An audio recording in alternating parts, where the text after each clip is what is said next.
মুসলিম ভাইয়ের বাড়িতে যখন তুমি যাবে, যখন তুমি সাক্ষাৎ করবে, তোমার প্রথম যেটা কর্তব্য, তোমার জন্য যেটা প্রথম করণীয়, সেটা হচ্ছে সালাম দিয়ে তুমি অনুমতি নেবে।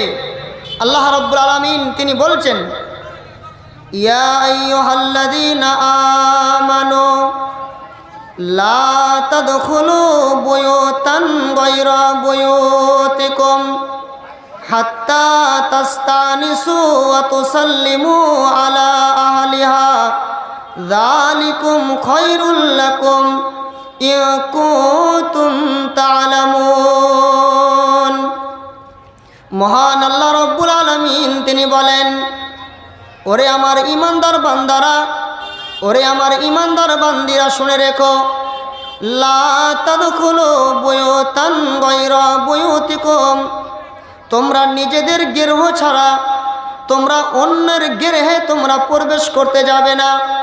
নিজেদের বাড়ি ব্যতীত তোমরা তোমাদের চাচাতো ভাইয়ের বাড়ি, তোমার চাচার বাড়ি, তোমার আরও অন্যান্য প্রতিবেশীর বাড়ি তোমরা প্রবেশ করবে না, তোমরা ঢুকে যাবে না।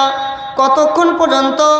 হাত্তা তাস্তানিসু, যতক্ষণ পর্যন্ত তুমি অনুমতি না নেবে।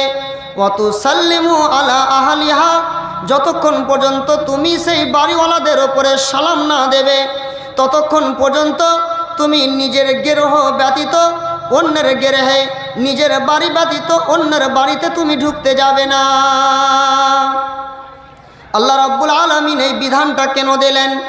আল্লাহ রাব্বুল আলামিন এই কথা কেন বললেন?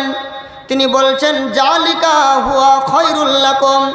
ওরে আমার ঈমানদার বান্দারা শুনে রেখো, ওরে আমার ঈমানদার বান্দিরা শুনে রেখো, যদি তোমরা এই কাজটা করতে পারো তাহলে এটাই হবে তোমাদের জন্য অতি উত্তম, এটাই হবে তোমাদের জন্য ভালো, যদি তোমরা বুঝতে পারো। বুঝতে পারলে না বোঝা যাবে? ভাইজান, আমি তো বুঝি না, আমি তো শিখি না, আমার তো বুঝার মতো জ্ঞান নেই, তাহলে কি করে হবে? আল্লাহ রাব্বুল আলামিন শর্ত লাগালেন শেষে, কি? যদি তুমি বুঝতে পারো এর ভিতরে কি ভালাই আছে, এর ভিতরে কি কল্যাণ আছে, তাহলে এটাই তোমার জন্য বেশি উত্তম। যখন তুমি অন্যের গৃহে প্রবেশ করবে তখন সালাম দিয়ে ঢুকবে। তারপর আয়াতে আল্লাহ কি বলছেন?